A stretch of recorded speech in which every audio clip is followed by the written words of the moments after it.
Oh. So, so you're starting with 90 grams of sodium, 80 grams of H2O. Now, what you want to figure out is which one of these is going to run out first. Now, notice the problem doesn't explicitly say like which one is the limiting reactant. It just figures that you're going to try to figure it out, because you could guess, just start with one of these and do a conversion, but if you guess wrong, the problem's wrong. So, what you're going to do, first thing is find the limiting reactant. All right, this is part one. We're going to find the limiting reactant. What? All right. So you're going to convert everything to moles. Convert 90 grams of sodium to moles.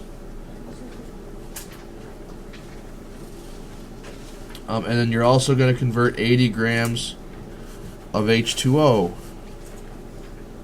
to moles.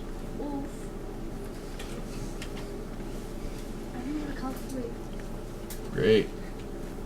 So, you're going to take 1 mole is equal to 22.99 grams of sodium.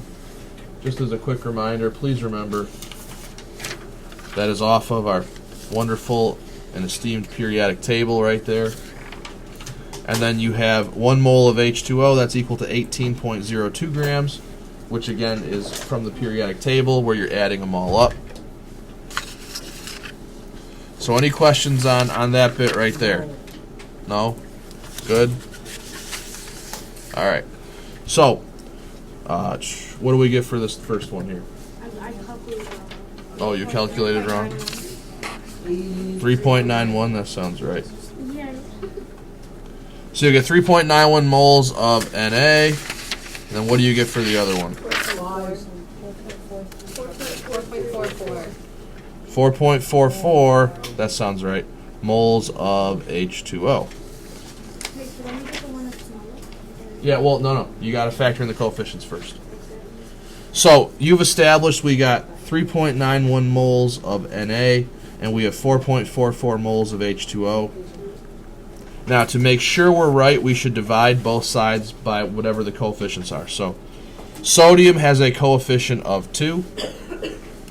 H2O has a coefficient of 2 as well, so you divide both by that. Yeah, so then you end up with 1.955 moles. Well, it's not really moles, just not 1.955 things of sodium. And then you get 2.22 of H2O left over. So what that shows you, what you've done right here is determine the ratio between sodium and H2O, the true ratio that shows what's going to run out first. In this case, sodium will run out first. So sodium is our limiting reactant. H2O in this problem is our excess. Now, any questions on that? So that's part one. Now, part two.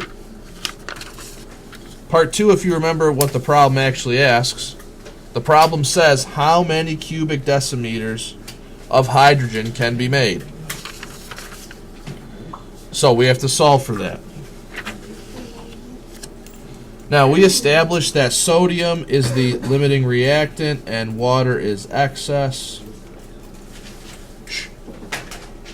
Now, which thing do I start with when solving this problem?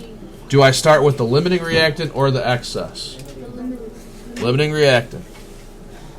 So you go 90 grams of sodium, and you're going to convert to cubic decimeters of H2. So in this problem, you're going to go from mass of A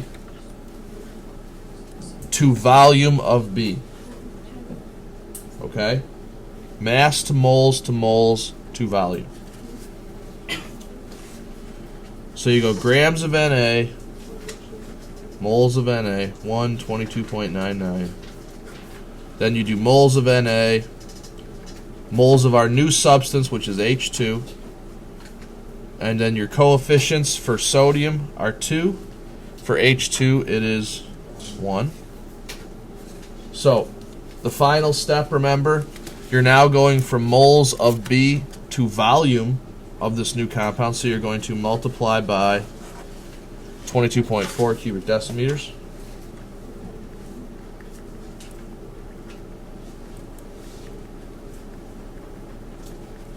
Alright. So you do that. What?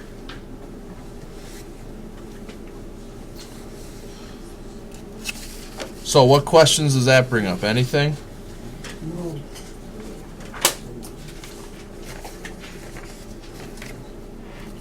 Now, you go through, you cancel out your grams, your sodium, your hydrogen moles. You're left with cubic decimeters of H2.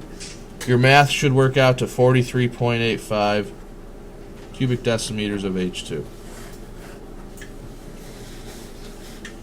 Questions?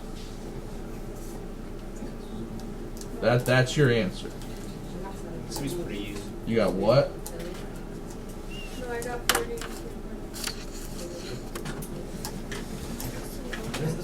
This is long. It is long.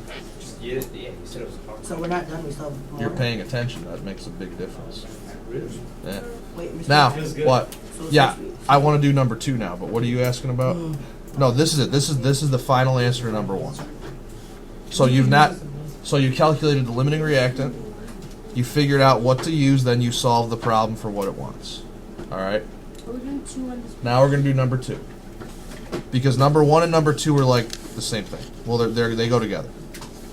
So it's barely anything new. Well, number 2 says now, which reactant is in excess and how much of it is left over.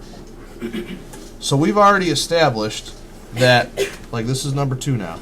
So we've already established that, I'll flip it over actually, that H2O is in excess. How do we know? Because we already did that calculation. But what you want to do now, it says how much is left over.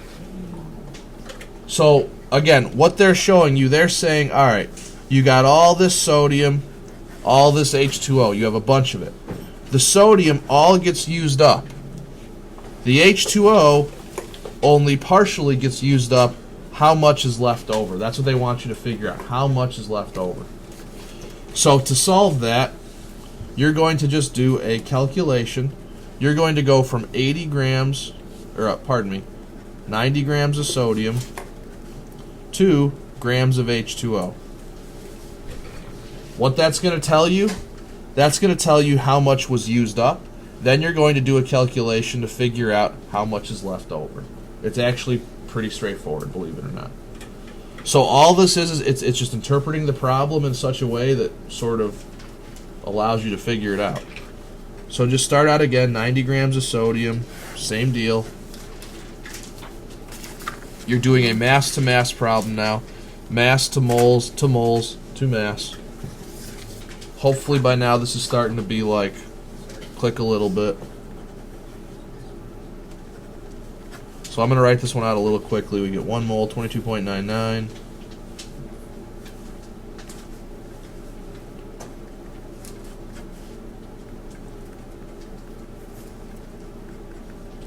So again, if you're not thinking about this, the units are incredibly important. As always, you must include your units. If you do not, that will be really bad. You must do that. So this step, you got sodium, you got 2 for sodium. For water, you've also got 2, so that kind of cancels out. 1 mole, 18.02. All right. So are there any questions where these numbers came from and like anything? The 22.99 is the mass of sodium. These are coefficients out of the equation. And then you've got your molar mass of water. Huh? Yeah. So 22.99 grams of sodium. That's the atomic masses of sodium. These 2's are both from your equation right there. And then 18.02 is if you took 2 H's and 1 O and added them up off the periodic table. It's the molar mass. Now, you do all this and you get... What do you get? I think you get 70.54 grams of H2O. Now that's how much is used up.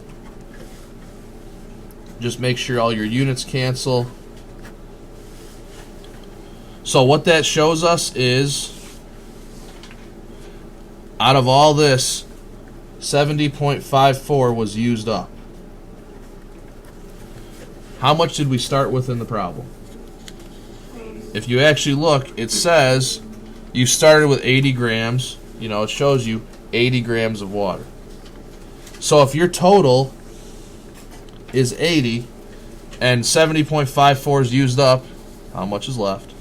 9.46. You do 80 minus 70.54, and yeah, you get 9.46 grams of H2O left over. Questions?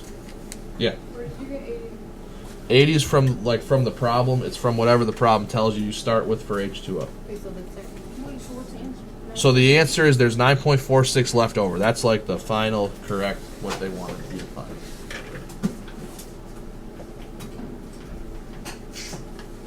Anything else? Yeah. You know, for number one, Yeah. how we found for H2O, Yeah. and then you change to just hydrogen. Yeah. So, like, why would you do that? Like, why do the same numbers? So why did for number one, why did we go from sodium to hydrogen? No, water to it. Oh, like why did we go like are you saying why did we do number two basically like this? Yeah. Yeah. The reason we did this is because like the first problem wanted you to calculate how many cubic decimeters of hydrogen you were going to get. So they wanted the volume of hydrogen. That's why you had to figure out what was limiting, and you had to go from 80 to that, because it is limiting. Now, for 2, they wanted to know, okay, if water is in excess, how much is left over? The only way to calculate that is to figure out how much of this 80 is going to react with all of the 90 grams of sodium. That's why they had it set up like that.